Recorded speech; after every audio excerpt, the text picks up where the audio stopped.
इसमें हम आपको राम लक्ष्मण परशुराम संवाद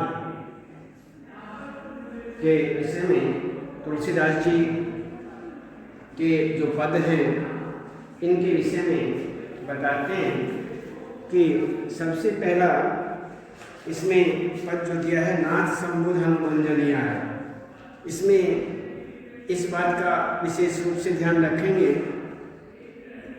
सबसे पहले जीवन परिचय और अन्य रचनाएं, काव्य सौंदर्य, भाव पक्ष, कला पक्ष, पाठशाला आदि इसमें आप अच्छी तरह से देख लेंगे कि तुलसी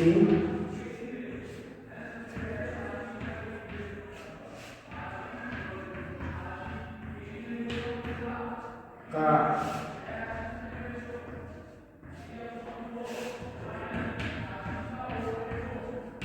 जीवन परिचय,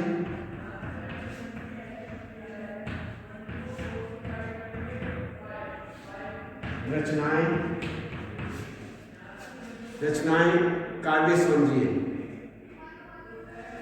इसमें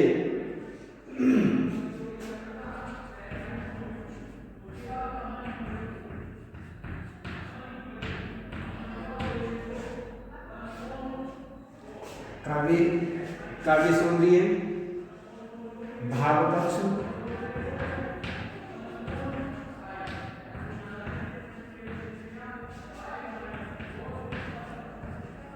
कला पक्ष,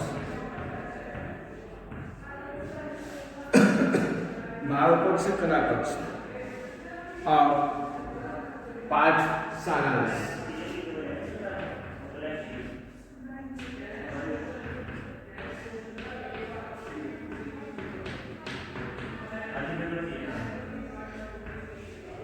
पाठ सारांश इसमें अच्छी तरह से हमने आपको एक संकेत भी आपके सामने होना चाहिए।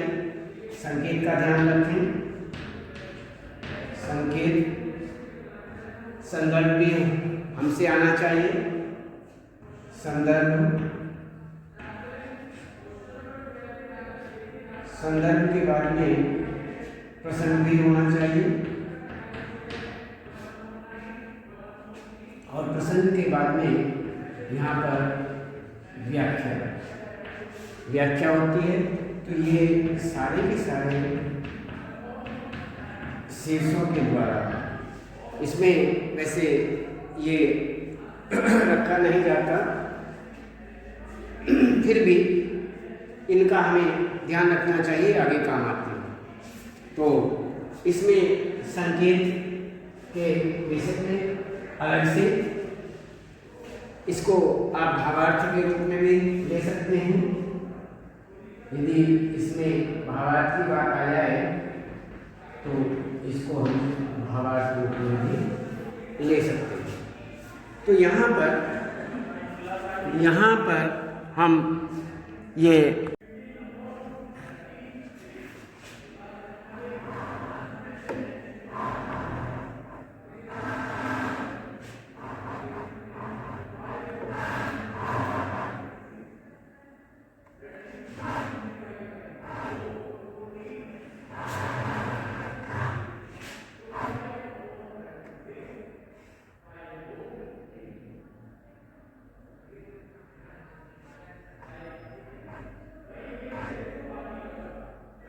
तो इसमें हम अच्छी तरह से इसे देखें।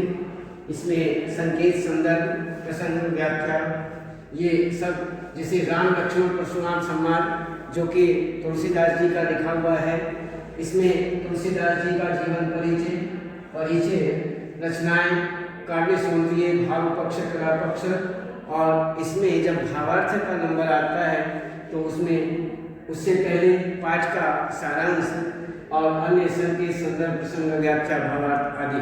तो इसमें ये सारी चीज़ें हैं, लेकिन 10वीं के अंदर 10th में ऐसा नहीं, इस प्रकार से नहीं लिखा जाता है। केवल प्रश्नोत्तर होते हैं। एक गद्यांश आपको, काव्यांश आपको मिलता है, उसके नीचे प्रश्न लिखे हुए होते हैं, उनका ही आपको उसमें से उत्तर देना पड़ता है, उत्तर लिखना पड़ता है। तो इस तरह से प्रश्न उत्तर लिखे जाते हैं। अलग से व्याख्या वाली, भावार्थ वाली बात जो है वह नहीं रहती है। तो फिर भी हमें आगे के लिए इनका विशेष रूप से ध्यान रखना चाहिए और हमेशा ये काम आने वाली चीज़ें हैं। तो इसी प्रकार से यहाँ पर नाथ संबोधन भंजनी आ रहा है और उसके बाद रे नृप बालक का बस बोलत तो ही न संहार, धर्म ही सम त्रिपुरारी धनु विदित सकल संसार। ये हमारा ये हुआ। दूसरा है लखन कहा हंसी हमरे जाना, सुनहु देव सब धनुष समाना। और अंत में मातु पितहि जनि सोच बस करही, महिष किशोर गर्भन्न के अर्भक दलन, परशु मोर अति घोर। इस प्रकार से यहाँ पर हम ये दूसरा पद है दूसरा, और इसके बाद एक अन्य तीसरा है वह कि बिहस लखनऊ बोले मृदुबानी, मृदुबानी अहो मनीष महाभट मानी। इसमें जो विलोक की अनुचित कहूँ, क्षमहु महामुनि धीर, और सुनी सरोस भ्रव वंश मणि, बोले गिरा गंभीर। ये हुआ। तो इसमें ये हम आपको बता चुके हैं। अब इसमें कौशिक सुने हो मंद ये हो बाल को, और कुटिल काल बस निज कुल घाल को। इसमें सूर समर करनी करही कही न, कही न जनाब ही आपू, और विद्यमान रन पाई रिपु कायर कथे ही प्रताप। ये हुआ। और अंत में एक और है, तुम्हें तो काडू हाँक जनु लावा, बार बार मोहि लागी बोलावा, सुनत लखन के वचन कठोरा, परसु सुधारी धरहु कर घोरा। अब जनि दे दोष मोहि लोगु, कटुबादी बालको पध जोगु, बाल बिलोकी बहुत मैं बाँचा, अब ये हो मर निहार भा साँचा। कौशिक कहा क्षमय अपराधु, बाल दोष गुण गनही न साधु, खर कुठार में अकरुण कोही, आगे अपराधी गुरुद्रोही। उतर देत छोड़म बिनुस मारे, केवल कौशिक सील तुम्हारे। नैते नेही काट कुठार कठोरे, गुरही पुरिन होते हूँ सम थोरे। गाधी सुनु कह तुरे हसी, मुनि हरि यरे सूझ, अयब खांड न ओख मैं, अजहु न बूझ अबूझ। ये है। तो इसमें उसी प्रकार से आप ध्यान रखेंगे। इसका अर्थ हम देखते हैं कि लक्ष्मण परशुराम जी से कह रहे हैं कि आप तो जबरदस्ती काल को मेरे लिए बुला रहे हैं, कि आप जो हैं काल को जबरदस्ती ही मेरे ऊपर थोपना चाहते हैं। तो इसी प्रकार ये यहाँ पर बताते हैं। तो इसमें तो यहाँ पर कि लक्ष्मण परशुराम जी से इस प्रकार कह रहे हैं कि आप जो हैं जबरदस्ती काल को मेरे लिए बुला रहे हैं। तो ऐसा नहीं। लक्ष्मण के कटुवचन सुनकर के परशुराम ने कुठार को सुधार कर हाथ में उठा लिया। कहने लगे कि अब लोग मुझे दोष मत देना, कटुवचन बोलने वाला यह बालक मारने योग्य ही है। बालक समझकर इसे बहुत देर से छोड़ रहा हूँ, अब यह सचमुच में मरने वाला है।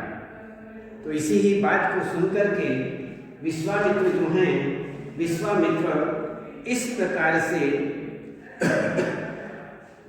कहते हैं कि सज्जन बालकों के गुण दोषों को महत्व नहीं देते हैं। अतः बालक समझकर लक्ष्मण के अपराधों को अक्षमा कर दीजिए। परशुराम ने विश्वामित्र से कहा, मैं तीव्र कुठार लिए हुए हूँ, करुणाहीन क्रोधी हूँ, और उस पर भी मेरे सामने अपराध करने वाला तथा गुरु का अपमान करने वाला सामने खड़ा है। यह उत्तर पर उत्तर दे रहा है। मैं तुम्हारे विनम्रता स्वभाव के कारण इसे बिना मारे छोड़ रहा हूँ, नहीं तो इसे थोड़े ही परिश्रम से कठोर कुठार से काटकर मारकर गुरु ऋण से मुक्त हो जाता।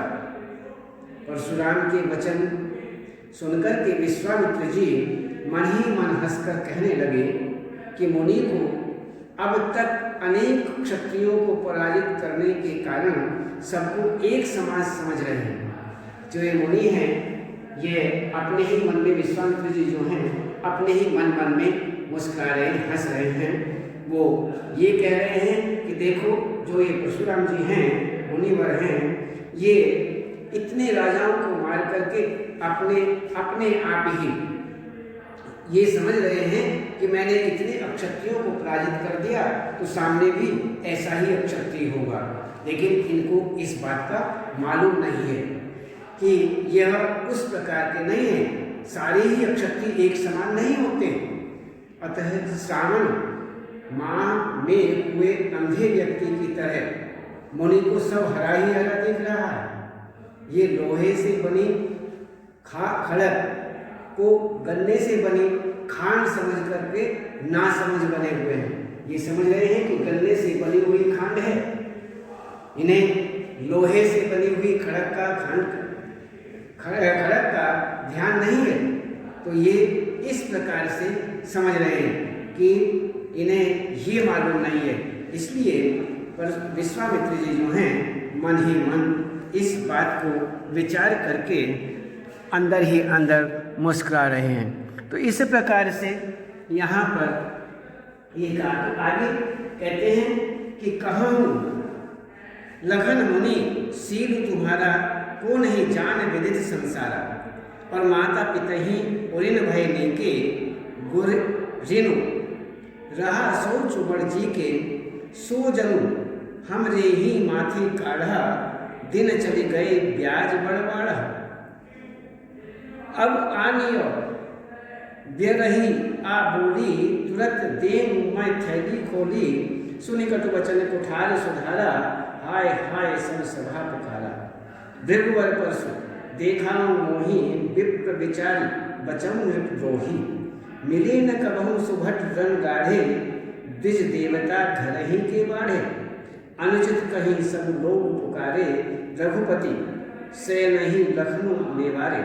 लखन उतर आहुति सरिस भृगुवर कोप कुशान, और बढ़त देख जल सन वचन बोले रघुकुल भान।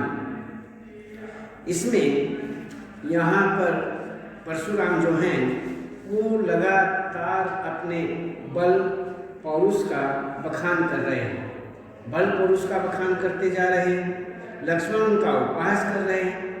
इसी क्रम में लक्ष्मण परशुराम से कह रहे हैं कि आपके शील स्वभाव को संसार में कौन नहीं जानता। आपका जो शील स्वभाव है इसको संसार में कौन नहीं जानता है, सब जानते हैं। तो उन्होंने कहा ठीक, तो इसी प्रकार से आप अपने माता पिता के ऋण से अच्छी तरह मुक्त हो गए हैं। अब गुरु ऋण शेष है जिसके लिए आप बहुत चिंतित हो रहे हैं। ऐसा प्रतीत हो रहा है कि वह गुरु ऋण हमारे माथे पर लिखा है। बहुत दिन बीत जाने के कारण अब ब्याज भी बहुत बढ़ गया होगा, इसलिए हिसाब लगाने वाले को बुलाकर हिसाब भी लगवा लीजिए। मैं थैली खोलकर चुकता कर दूंगा, तो आप हिसाब लगवा लीजिए, मैं थैली खोल दूंगा और आप हिसाब कर लीजिए। तो इस प्रकार से लक्ष्मण के ऐसे कटु वचन सुनकर के जनक सभा में हाहाकार मच गया। सभी लोग हाय हाय पुकारने लगे। क्रुद्ध लक्ष्मण कहते हैं कि हे मुनिवर, भृगुवंश के श्रेष्ठ, मुझे आप बार बार परसु दिखा रहे हैं और मैं आपको ब्राह्मण समझकर छोड़ रहा हूँ। आज से पहले रण में आपको अच्छे योद्धा नहीं मिले हैं। हे ब्राह्मण देव, आप अपने ही घर में श्रेष्ठ होंगे। लक्ष्मण की अटपटी तीखी बातें सुनकर सभा में उपस्थित सभी जन कहने लगे कि लक्ष्मण अनुचित बोल रहे हैं। लक्ष्मण जो है वो अनुचित बोल रहे हैं, इसलिए इन्हें ऐसा नहीं बोलना चाहिए। तब श्री राम ने लक्ष्मण को आंख के संकेत से रोक दिया। इस प्रकार से श्री तुलसीदास जी कहते हैं कि भृगुवंश में श्रेष्ठ परशुराम की क्रोध रूपी आग में लक्ष्मण के वचन आहुति के समान प्रतीत होते हैं। तो यहाँ पर उनकी क्रोधाग्नि को बढ़ते हुए देख करके उसे शांत करने के उद्देश्य से रघुवंश के जो सूर्य श्री राम हैं, उन्होंने जल के समान शीतल वचन कहे, अर्थात क्रोधाग्नि जिससे शांत हो जाए, क्रोधाग्नि जिससे शांत हो, ऐसे वचन उन्होंने बोले। तो इसमें सबसे पहले जो आपको हमने ये बताया था कि तुम सो कारुक हाँक जमू, ये जो पहला पद था, इसके विषय में इसके प्रश्न देखते हैं। लक्ष्मण के किस कथन से उनकी निडरता का परिचय मिलता है? क्रोधित परशुराम सभा में लक्ष्मण को काल का भय दिखा करके मरने से डरा रहे थे। बार बार काल की धमकी सुन करके लक्ष्मण ने परशुराम से इस प्रकार कहा कि आप तो बार बार काल का भय मुझे इस तरह दिखा रहे हैं, मानो काल को मेरे लिए ही बुला कर लाए हैं। इस कथन से लक्ष्मण की निडरता का परिचय मिलता है। एक प्रश्न और बनता है कि परशुराम ने सभा से किस कार्य का दोष उन्हें न देने के लिए कहा?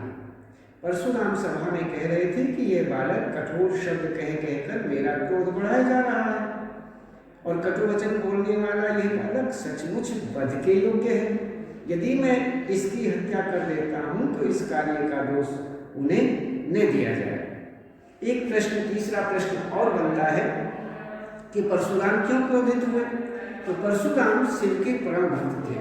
सीता स्वयंवर के समय श्री राम ने शिव धनुष तोड़ दिया था और धनुष टूटने से परशुराम क्रोधित थे ही, तो लक्ष्मण उनका क्रोध और भी बढ़ाए जा रहे थे। इस प्रकार से ये तो आगे जो कहूँ लखनऊ मुनि शील तुम्हारा ये है, इसके भी कुछ प्रश्न हैं, वो इस प्रकार से देखिए।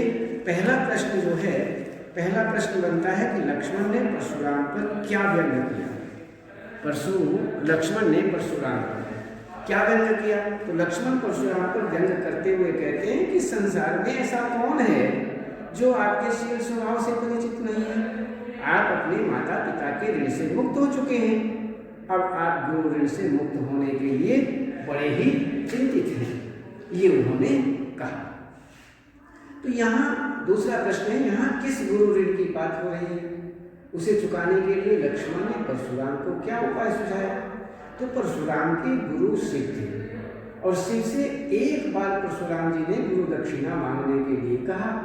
तब शिव जी ने गुरु दक्षिणा के रूप में शेषनाग का मस्तक ही मांग लिया था। लक्ष्मण जी शेषावतार थे, अतः लक्ष्मण जी उसी ही गुरु ऋण से मुक्त होने का उपाय अपने मस्तक को काटने के रूप में बता रहे हैं। अब इसी से तीसरा प्रश्न, माता पितहि उऋण भय के पंक्ति का आशय स्पष्ट कीजिए।